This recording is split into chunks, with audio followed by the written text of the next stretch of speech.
देखिए, 8 वर्ष का कार्यकाल उत्तर प्रदेश का स्वर्णिम कार्यकाल अगर मैं कहूँ तो अन्यथा नहीं होगा। इन 8 वर्षों में सरकार ने जो उपलब्धियां अर्जित की हैं, आज से कुछ वर्षों पूर्व उनकी कल्पना कर पाना भी संभव नहीं था। इन 8 वर्षों में सरकार ने जो वायदे जनता से किए थे, एक एक करके उन सारे वायदों को पूरा किया है। आज उत्तर प्रदेश का पूरे देश में परसेप्शन बदला है। आज उत्तर प्रदेश, जिसकी अर्थव्यवस्था कितनी 2017 में डामाडोल थी, आज Uttar Pradesh revenue surplus state बना है। आज उत्तर प्रदेश ने अर्थव्यवस्था के क्षेत्र में एक लंबी छलांग लगाकर, जहां 17 में 7वें स्थान पर उत्तर प्रदेश की अर्थव्यवस्था हुआ करती थी, आज उत्तर प्रदेश देश के दूसरे नंबर की अर्थव्यवस्था बन चुका है। शीघ्र ही योगी आदित्यनाथ जी महाराज का जो संकल्प है उत्तर प्रदेश को $1 ट्रिलियन की इकोनॉमी वाली अर्थव्यवस्था बनाने का, मैं समझता हूँ उत्तर प्रदेश उस लक्ष्य की तरफ तेजी से आगे बढ़ रहा है। 7 में मायावती, 12 में अखिलेश यादव, 17 में योगी आदित्यनाथ। कहीं ना कहीं आपने सभी चीजों को देखा।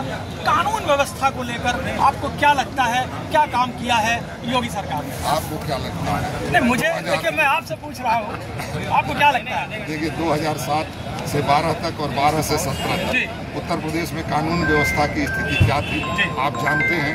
अपराधी थानेदार की कुर्सी पर अपराधी बैठता था और थानेदार उसको सैल्यूट किया करता था। अपराधी खुलेआम सड़कों पर, उनका खौफ और आतंक हुआ करता था। भले घरों की बहू बेटियां सड़कों से उनका निकलना मुश्किल था। आज उत्तर प्रदेश की कानून व्यवस्था पूरे देश में एक मिसाल बनी है। जिस उत्तर प्रदेश में कट्टों का निर्माण हुआ करता था, आज उस उत्तर प्रदेश में लखनऊ की धरती पर इंटरमीडिएटरी रेंज की बैलिस्टिक मिसाइल ब्रह्मोस का उत्पादन स्वदेशी तकनीक से हो रहा है। यह अपने आप में कितनी गर्व और गौरव की बात है। आज उत्तर प्रदेश में डिफेंस कॉरिडोर की स्थापना हुई है। आज उत्तर प्रदेश अनेक क्षेत्रों में, अनेक जन कल्याणकारी योजनाओं में देश में अग्रणी स्थान पर है और उत्तर प्रदेश पूरे देश का ग्रोथ इंजन बन करके आज देश के सामने आया है। आज उत्तर प्रदेश का परसेप्शन पूरी तरह चेंज हुआ। कानून व्यवस्था की बात करें तो जिस उत्तर प्रदेश में कभी अपराधी पीछे होता था, पुलिस आगे आगे भागती थी, अपराधी उसको पीछे से दौड़ाता रहता था, आज उसी उत्तर प्रदेश की पुलिस में दंडनीयों को समुचित दंड दिया जा रहा है, लेकिन वंदनीयों का वंदन भी उत्तर प्रदेश सरकार कर रही है।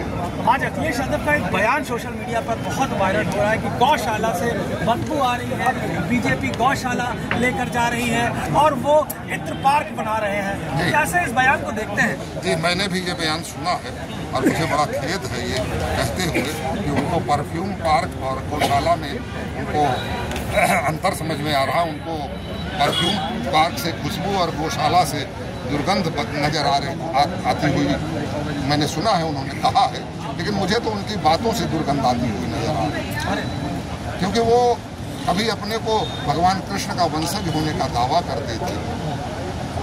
वो गोवंश का पालक उनका परिवार पुरखों से, उनके पुरखे गोवंश के पालक रहे हैं।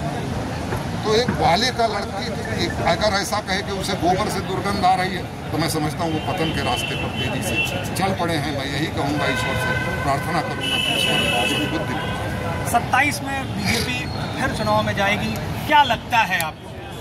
क्योंकि लोकसभा का जो चुनाव हुए थे उसमें कहीं ना कहीं जो आपकी संख्या थी वो कम हुई। देखिए, लोकसभा के चुनाव को आप उदाहरण न बनाइए।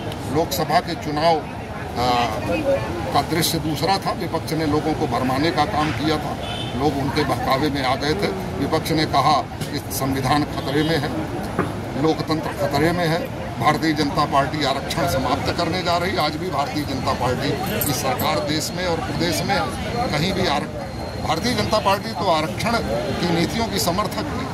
1% भी किसी का आरक्षण कम नहीं हुआ है और संविधान की पोषक है बाबा साहब भीमराव अम्बेडकर की नीतियों की सबसे बड़ी पोषक भारतीय जनता पार्टी है। जितना सम्मान भारतीय जनता पार्टी ने बाबा साहब भीमराव अम्बेडकर को देने का काम किया है, उतना किसी अन्य दल ने नहीं किया है। और जहाँ तक 2027 की बात है, देश की और प्रदेश की जनता का प्रचंड जन विश्वास भारतीय जनता पार्टी के साथ है। भारतीय जनता पार्टी को कहीं भी किसी प्रकार का कोई चुनौती भारतीय जनता पार्टी के सामने नहीं है। प्रदेश की जनता ने, आपने देखा होगा कि जिस प्रदेश की एंटी इनकम्बेंसी एक कड़वी सच्चाई थी, उस उस मिथक को तोड़ते हुए 2017 के बाद 2022 में इस प्रदेश की जनता ने दोबारा से प्रचंड बहुमत से योगी आदित्यनाथ जी की सरकार बनवाने का काम किया। भारतीय जनता पार्टी के सामने किसी तरह की कोई चुनौती नहीं।